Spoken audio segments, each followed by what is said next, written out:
Bonjour, je vous refais une vidéo par rapport à la réunion de ce matin sur le chômage partiel. Il y a pas mal de choses qui ont changé par rapport à ce qui avait été annoncé en CE la semaine dernière. La direction est revenue sur plusieurs choses qu'elle avait dit et qu'elle avait annoncé mettre en place.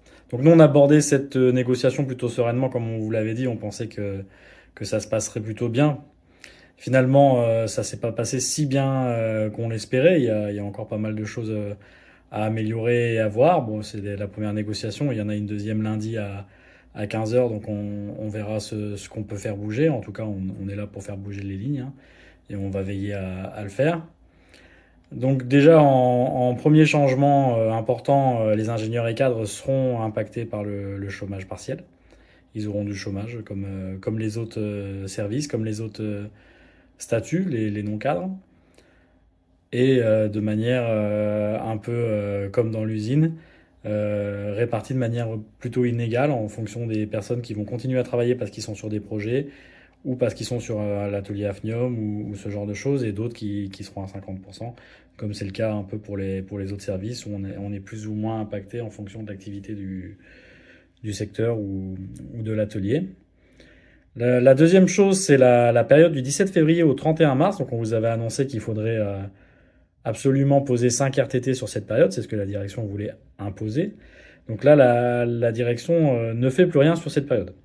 Donc sur la période du 17 février au 31 mars, il n'y a absolument plus aucun impact, donc vous n'êtes pas obligé de poser 5 RTT, et il n'y a pas non plus de neutralisation des règles pour l'acquisition des RTB, donc si vous aviez prévu d'en poser 5, il vaut mieux les enlever et remettre des CP à la place, parce que sinon vous risquez de déroger à la règle d'acquisition des RTB pour l'année d'après. Donc cette période-là, elle est redevenue tout à fait normale. Je pense que la direction a dû s'apercevoir que finalement, il y avait plus de boulot que ce qu'elle s'imaginait sur cette période-là, et donc elle ne nous impose pas de congé sur cette période. Sur la période du 1er avril au 31 mai, par contre, il faudra impérativement poser 5 CP sur des jours qui auraient dû être chômés normalement. Donc c'est 5 CP imposés sur des jours normalement chômés. Bon, d'un point de vue pause de congé, pour un certain nombre de personnes, ça ne changera pas forcément grand-chose, puisque les congés, on est déjà obligé de les poser avant le 31 mai chaque année. C'est la règle habituelle et normale. Par contre, on a des personnes qui n'ont pas 5 CP, qui ont déjà tout consommé, donc, ou en tout cas qui n'en ont pas tout à fait 5, ou moins de 5. Il y a 70 personnes qui sont concernées, donc qui n'ont pas ces 5 CP à poser. Et la direction, pour le moment, veut quand même leur imposer de poser 5 jours. Donc en leur disant, bah, soit vous prenez des RTT, des CP de l'année prochaine, ou vous allez taper dans votre CET, votre CCFC, CCFT. Donc ça, nous, on a déjà dit que c'était inacceptable, hein. On n'impose pas des congés à quelqu'un qu'on n'a pas.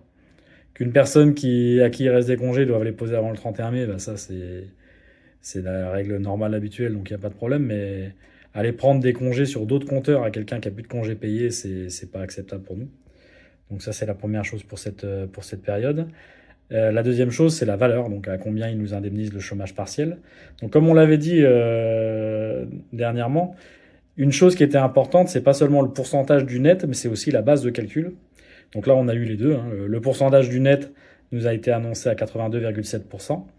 Donc pourquoi 82,7%? Parce qu'en fait, la direction fait son calcul sur le brut. Le brut légal, il est à 60% au minimum. Et là, la direction propose de le monter à 70%, et ça fait 82,7% du net. Donc c'est insuffisant, hein, c'est insuffisant pour nous. On demande plus le 100%, c'était une demande d'affichage de début de négo, mais on savait très bien qu'on n'aurait pas les 100%. Je pense que personne n'est dupe dans l'usine, et tout le monde sait bien que les 100%, c'est absurde, on ne pourra pas les obtenir. Donc là, pour le moment, nous, on a fait une contre-proposition à 80% du brut, qui correspondrait à 93% du net. Donc on va voir si les lignes bougent à la prochaine réunion là-dessus. Donc ça, c'est pour le pourcentage. Et pour la base de calcul, là, on était inquiet, parce que 93% de quoi? Qu'est-ce qu'on demande en fait? 93% du taux horaire, c'est pas la même chose que 93% des éléments de rémunération du mois précédent, et comme c'est pas la même chose que sur la période de référence de 12 mois des congés. Donc sur cette base de calcul, c'est la bonne. Donc ce qui sera appliqué, c'est une référence sur l'année de référence des 12 mois précédents. C'est le même calcul que pour le maintien des congés payés. Donc dedans rentre le 13e mois, les différentes primes qu'on a pu toucher en dimanche, en nuit, primes d'astreinte pour ceux qui en ont. Qu'est-ce qu'il y a d'autre Oui, il y en a qui rentrent pas, c'est celles qui sont pas réellement du salaire direct, mais qui sont plutôt de la prime variable qui dépend d'un certain nombre de critères. Donc ce qui va pas rentrer dans le calcul, ça va être les primes de production, les primes d'établissement, qui sont un avantage spécifique, les primes de vacances, et bien évidemment les primes d'intéressement pour ceux qui décident de les percevoir au mois de mai. Donc ça c'est intéressant parce que sur une journée où il n'y a ni prime de dimanche ni prime de nuit, finalement bah, la base de calcul est plus élevée que le taux horaire. Donc on va gagner un petit peu sur ces journées-là. Par contre, on perdra un petit peu quand on aura des jours chômés sur un dimanche ou sur un férié, mais finalement ça s'équilibre. Sur une base 100, ça s'équilibre plus ou moins. Allez, bien évidemment, faudra éviter qu'on ait des salariés qui chôment un nombre important de jours fériés, par exemple, ou un nombre important de dimanches sur le même mois. Là, il faudra répartir de manière équitable et de manière réfléchie pour pas aller volontairement impacter plus négativement un salarié qu'un autre. Donc ça, c'est une autre question. Et notamment, bah, il y a un J8 qui est chômé forcé, qui est un jour férié. Donc là, il va falloir qu'on discute d'une compensation sur celui-là. Voilà, donc on va essayer d'obtenir plus, d'obtenir plus. Nous, là, on est sur une revendication à 93% du net. Sur cette base de calcul du maintien de CP qui nous convient en termes de base de calcul. Et donc, une fois qu'on en est là, on a bien avancé, mais on a surtout oublié des choses.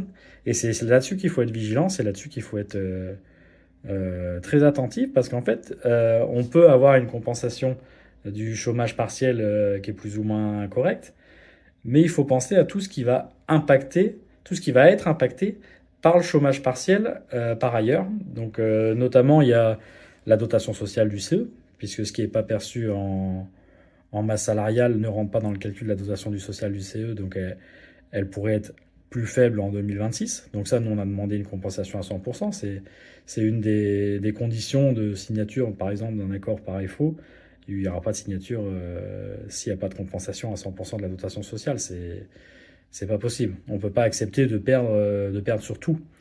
Il y a également un certain nombre de primes, deux en particulier, qui sont calculées en fonction de la présence et donc qui sont décrémentées si vous avez des jours d'absence dans l'année. Donc notamment la prime d'intéressement et la prime de production. Donc la prime de production, on ne sait pas si on en aura vu qu'on ne produit pas beaucoup pour le moment, mais on pourrait en négocier une pour le premier trimestre, le premier semestre, et si ça repart cet été, on pourrait très bien obtenir celle du second semestre.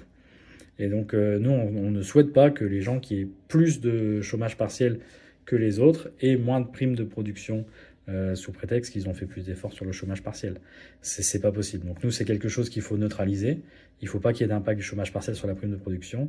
Et sur l'intéressement, si vous avez une vingtaine de jours d'absence dans l'année, bah, sur un peu plus de 200 jours travaillés dans l'année, ça fait 10% d'absence. Et 10% d'absence sur la moitié de la prime, puisque c'est la moitié de la prime qui est impactée par les absences, ça fait 5% d'intéressement en moins sur l'intéressement 2025. Ce qui serait totalement injuste, puisque l'intéressement est calculé au niveau de la BU Fuel, au niveau de l'ensemble du combustible, et tous les autres salariés du fuel, tous les autres salariés du combustible vont l'avoir complète. Ils vont l'avoir complète et il n'y aura que ceux de Jarry qui auront une perte sur la prime d'intéressement, alors qu'on on contribue aussi aux résultats du fuel, y compris avec l'inertie, ce qu'on a produit l'année dernière, en fin d'année, c'est pas encore sorti de roman, hein. Il y a une continuité de la production, même si on a une période d'arrêt et même si on aura une période impactante plus tard. Donc sur l'intéressement, nous, on ne veut pas perdre non plus. C'est quelque chose qu'on ne souhaite pas accepter et qu'on trouverait tout à fait injuste. Donc voilà où on en est. On s'attendait à mieux, hein. Clairement, on ne va pas dire le contraire, hein. Le chiffre qui tournait quand on discutait avec les gens dans les équipes, c'était plutôt 90%, quoi. Là, la direction arrive avec 82,7%. On ne sait pas à quoi ils jouent. On ne sait pas à quoi ça sert de faire ça. Ça ressemble quand même un peu à de la provocation.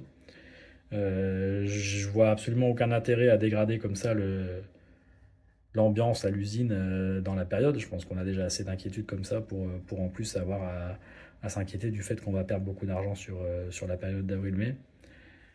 Donc il y a la réunion de lundi, il faut absolument que ça avance lundi. On vous tiendra au courant une fois encore ce jour-là. N'hésitez pas une fois encore à venir nous voir, à nous poser des questions, à nous donner des idées, hein, s'il y a des revendications qu'on a oubliées ou autres. Et donc je termine par un point particulier qui ne concerne pas tout le monde, qui concerne que 14 salariés, c'est les bardeurs. Donc on a chiffré une revendication, c'est qu'on demande à ce que la prime fixe de bardage soit de 600 euros au lieu de 380 sur les périodes chômées pour alléger finalement la perte financière sur les foyers des bardeurs, puisque, comme on l'avait dit dans la vidéo précédente, c'est l'effectif pour lequel la perte financière est la plus importante. Voilà, donc on se revoit lundi après la réunion. Bonne soirée.